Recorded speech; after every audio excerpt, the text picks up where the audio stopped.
Public private partnership का perfect नमूना, centre और स्टेट का कोऑर्डिनेशन का परफेक्ट नमूना, ऐसा हम आज की चर्चा से निकालना चाहते हैं।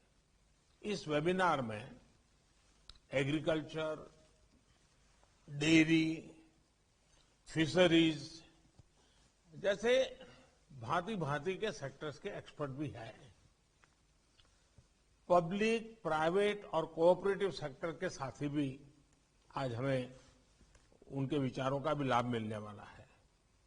और देश के रूरल इकोनॉमी को फंड करने वाले बैंकों के प्रतिनिधि भी हैं।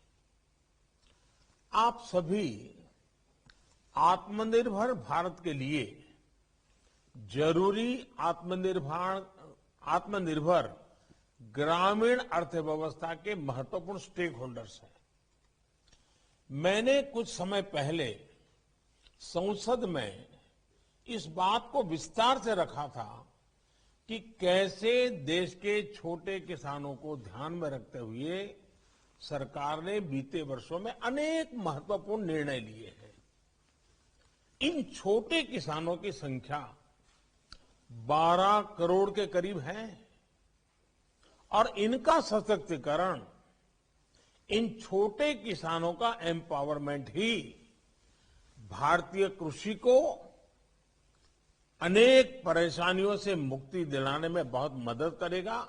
इतना ही नहीं, ग्रामीण इकोनॉमी का ड्राइविंग फोर्स भी वही बनेगा। मैं अपनी बात आगे बढ़ाने से पहले बजट में कृषि के लिए जो किया गया है उसकी कुछ हाइलाइट्स आपके सामने दोहराना चाहता हूं। मैं जानता हूं आप इन सारी बातों से परिचित हैं। सरकार ने इस बार एग्रीकल्चर क्रेडिट टारगेट को बढ़ाकर 16,50,000 करोड़ रुपया कर दिया है। इसमें भी पशुपालन, डेयरी और फिशरीज सेक्टर को प्राथमिकता दी गई है। रूरल इंफ्रास्ट्रक्चर फंड को भी बढ़ाकर 40,000 करोड़ रुपया कर दिया गया है। माइक्रो इरिगेशन फंड की भी राशि बढ़ाकर 2 गुना कर दी गई है। ऑपरेशन ग्रीन स्कीम का दायरा बढ़ाकर अब 22 पेरिसेबल प्रोडक्ट्स तक का उसको कर दिया गया है। देश की 1000 और मंडियों को ई नाम से जोड़ने का फैसला लिया गया है।